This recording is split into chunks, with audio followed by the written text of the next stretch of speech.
মা, ও মা, দেখো বাইরে কত সুন্দর বৃষ্টি পড়ছে। দাঁড়িয়ে দাঁড়িয়ে বৃষ্টি দেখতে আমার খুব ভালো লাগছে। ঠিক বলেছিস তুই রানী, ছোটবেলায় আমারও এমন দাঁড়িয়ে দাঁড়িয়ে বৃষ্টি দেখতে খুব মজা লাগতো। আহা, ছোটবেলার সেই দিনগুলোর কথা মনে পড়ে যাচ্ছে। এমন বৃষ্টির দিনে তোর দাদাভাই আমার হাতের রুটির মাংস খেতে খুব ভালোবাসতো। আগের দিনে এমন সময় তোর দাদুভাই মাংস আসতো আর আমি রুটি বানিয়ে দিতাম।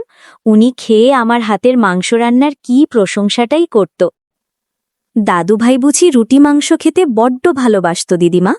হ্যাঁ রে মা, বাইরে বৃষ্টি পড়ছে, আজ আমারও রুটি মাংস খেতে ইচ্ছা করছে। বানাও না আজ, বাবাকে বলো না বাজার থেকে মাংস নিয়ে আসতে। আজকে বরং তুই কটা ডাল ভাত খেয়ে নে, তোর বাবা পরে এক সময় তোকে মাংস এনে খাওয়াবে। না না, আমি আজই মাংস খাবো।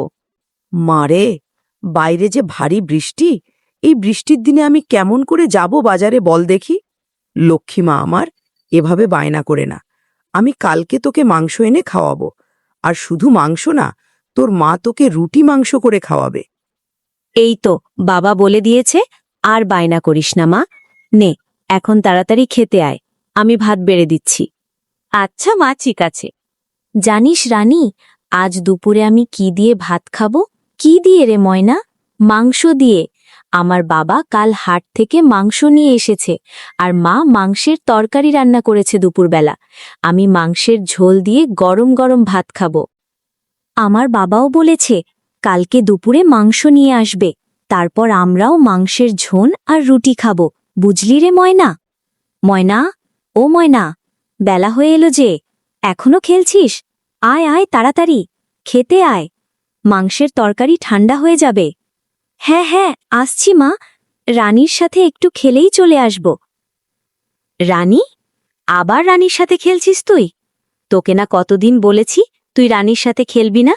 আয় আয়, তাড়াতাড়ি আয়, মাংস দিয়ে ভাত খাবি আয়। কেন মা, রানীর সাথে খেললে কি হয়?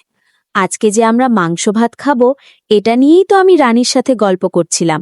ওর বাবাও নাকি বাজার থেকে মাংস আনবে বলেছে। হয়েছে, থাম তুই। ওর বাবা মোড়ল মশাইয়ের বাড়িতে কাজ করে, যে কটা টাকা পায় তা দিয়ে সংসার চলে না, ওই দিয়ে আবার মাংস আনবে? কোনো রকমে খেয়ে পড়ে বেঁচে আছে যে, এটাই অনেক। আয় আয় ময়না, তুই খেয়ে নে। হ্যাঁ মা, চলো আমি খেয়ে নিই এখন তাহলে। গল্পটি কেমন লাগলো অবশ্যই জানাবেন। ভালো লাগলে নিয়মিত এমন সুন্দর গল্প পেতে সাবস্ক্রাইব